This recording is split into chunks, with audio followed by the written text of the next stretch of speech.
series on microprocessors and design. I am Robert N. So in this course, we are going to look at the internals of a microprocessor, how it works, and the basic components of a microprocessor. In this course, we are primarily going to focus on the design of a microprocessor using logic gates. And for that reason, we are only going to learn what is relevant for our goal. So here is the course outline. In this very presentation, we are going to look at the basics of introduction to microprocessors. And then in the next presentation, we will be looking at the basics of microprocessors.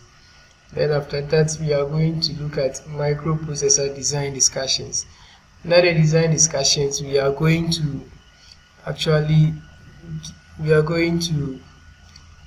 specify what our processor should be able to do.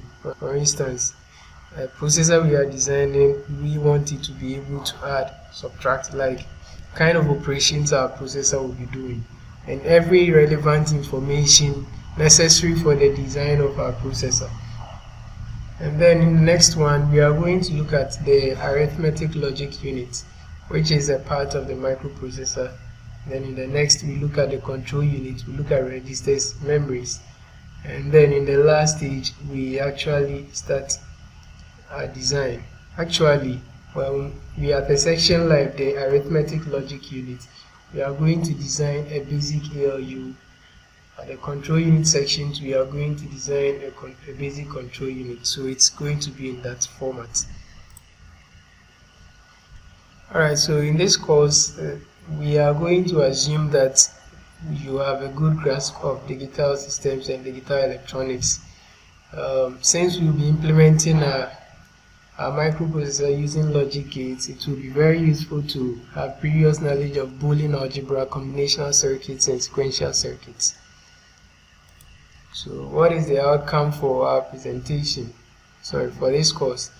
At the end of this course, you should be able to understand what a microprocessor is, how it works, how it executes code, and then everything about it.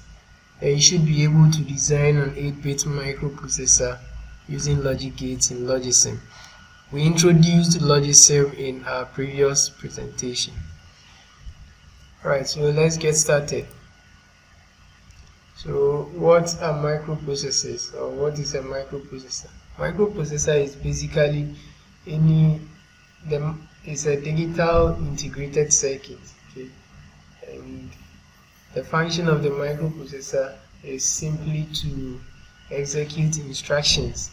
So what happens is that we have a piece of code or a program, let's say a program, and to be run.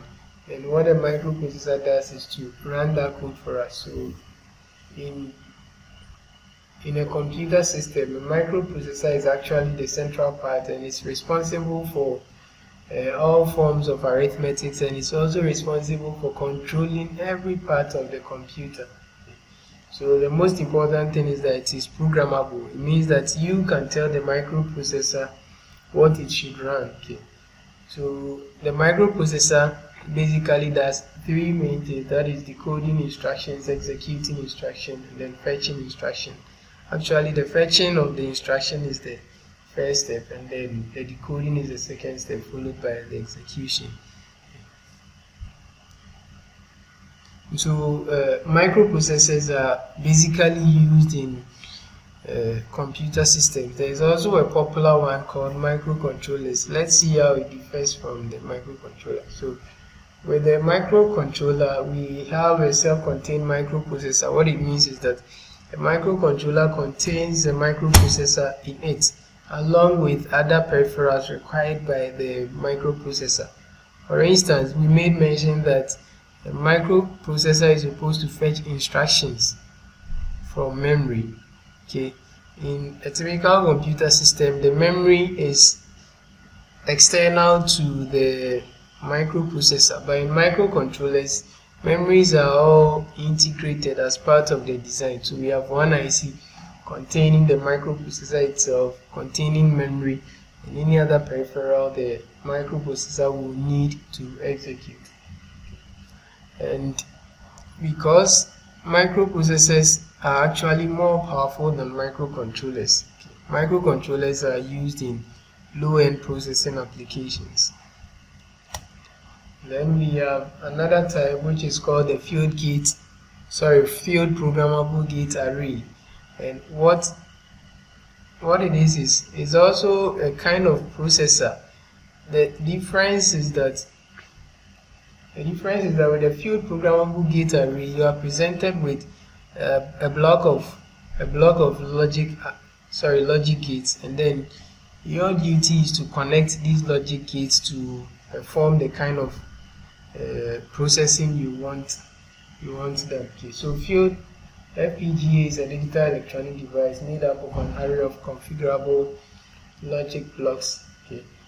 So unlike microprocessors, with microprocessor, the internal design is fixed. The way the logic gates are connected internally, it is fixed. But with field programmable gate arrays, the internal connections, there are no internal connections of the gates. You will have to wire things together. Okay. This will become more apparent when we are at the design stage. Okay. So if, for instance, a microprocessor, we have an ALU. The ALU consists of full adders, full subtractors, and then all of that. The point here is that the circuit that implements the addition is fixed. There is no way you can change that once the microprocessor is designed. But with field programmable gate arrays, there is no such thing. You, the designer, or you, the programmer, will have to connect the internal logic gates together to perform whatever function you want. So that's basically the difference. Examples of microprocessors are the Intel 8086, the Intel Pentium 1, Pentium 2, Pentium 3, Pentium R, the Intel Core i3, i5, i7, AMD microprocessors. And for microcontrollers, we have STM32 family of microcontrollers such as STM32 F103, STM32 F407, the Atmel AVR family,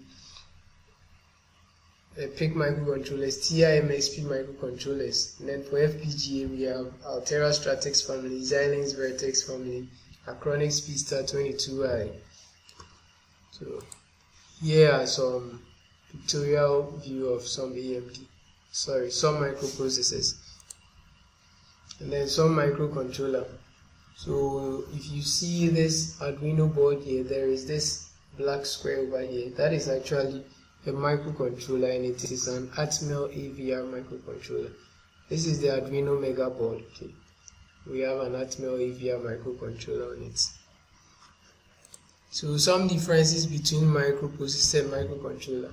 As we said before, the microcontroller is not as powerful as the microprocessor. Microprocessors are power hungry, consume a lot of power. Okay. And then microprocessors require external peripherals, whereas the microcontroller has everything inbuilt.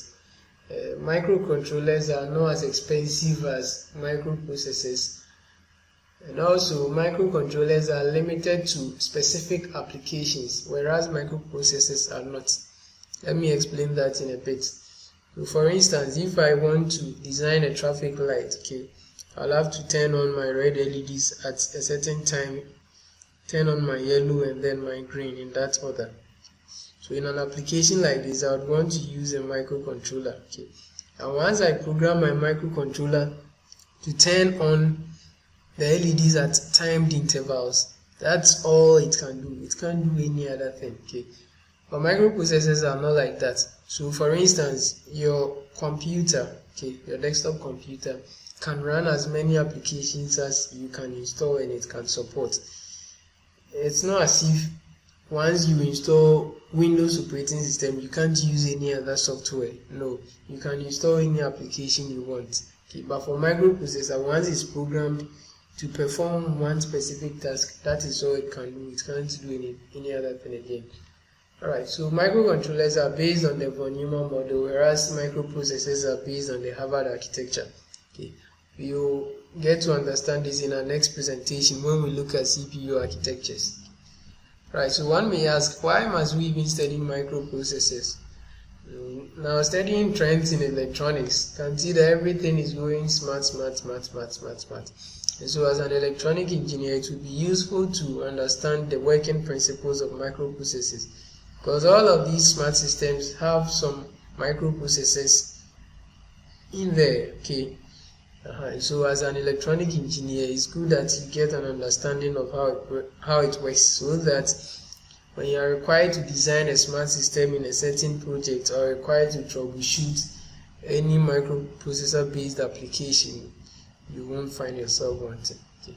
So let's look at some areas where microprocessors are used. So in our personal computers, our smartphones, in communication systems, embedded devices, home automation, office automation, health devices, transportation systems, and instrumentation systems. Alright, so that's all for now. If you have any question, kindly drop it in the comment section. See you in our next presentation. Thank you.